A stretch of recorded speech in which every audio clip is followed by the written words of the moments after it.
Assalamualaikum warahmatullahi wabarakatuh.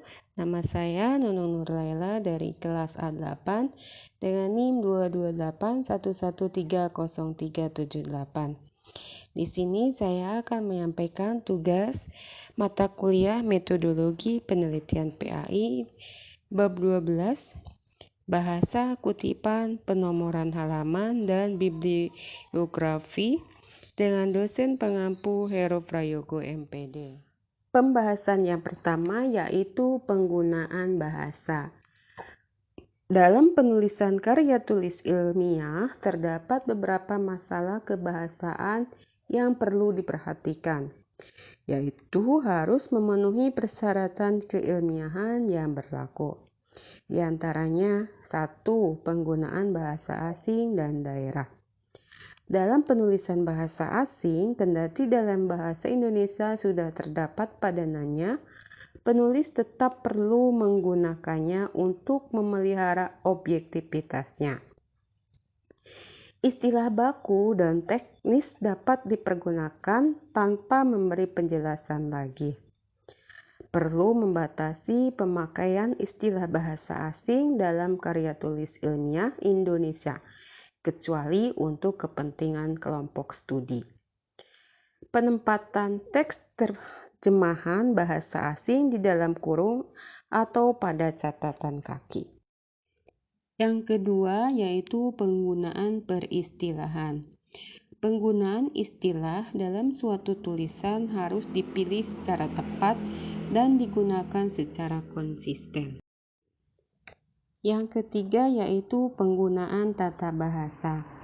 Penggunaan tata bahasa disarankan dalam penulisan karya ilmiah menggunakan kalimat yang pendek, bukan kalimat panjang atau majemuk, serta disarankan menggunakan kalimat pasif untuk membatasi subjektivitas.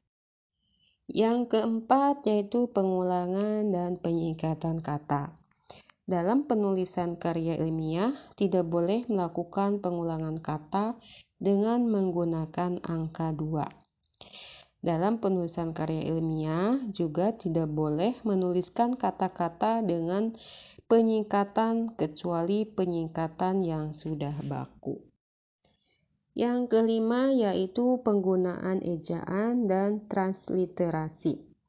Dalam penulisan karya tulis bahasa Indonesia, harus ditulis berdasarkan pedoman umum ejaan bahasa Indonesia yang disempurnakan atau EYD.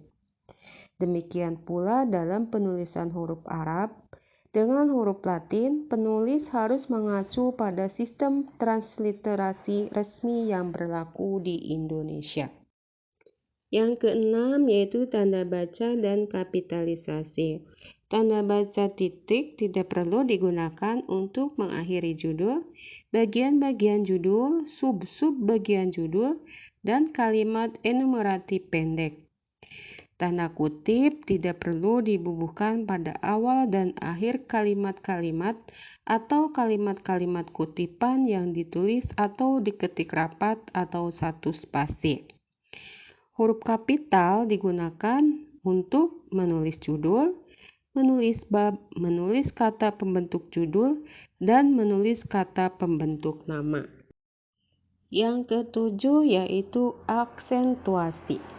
Aksentuasi atau penekanan biasa digunakan penulis untuk memberi tekanan pada hal-hal yang dianggap penting.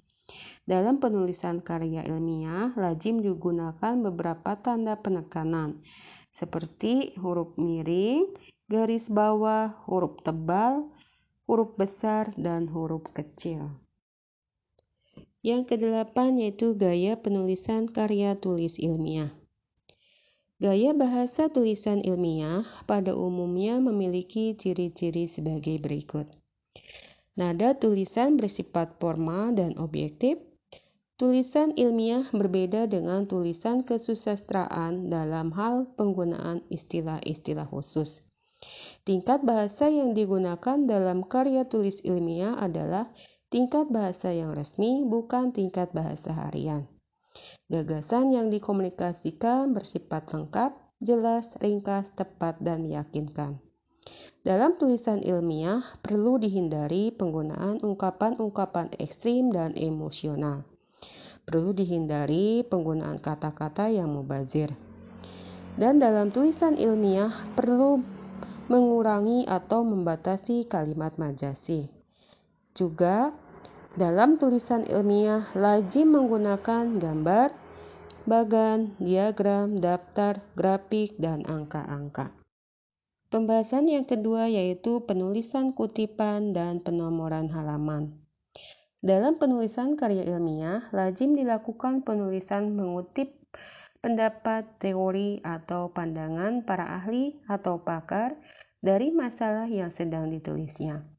Terdapat dua cara menulis kutipan tersebut, yaitu kutipan langsung dan kutipan tidak langsung. Dalam membuat catatan sumber kutipan terdapat 3 cara, yaitu dengan catatan kaki atau footnote, catatan dalam atau di tengah-tengah tulisan body note, dan catatan akhir atau endnote. Pembahasan selanjutnya itu penulisan bibliografi. Penulisan bibliografi adalah sebuah daftar yang berisi judul buku, artikel, jurnal, dan bahan-bahan tulisan lainnya yang menjadi acuan atau rujukan penulis dalam menyusun karya tulisnya.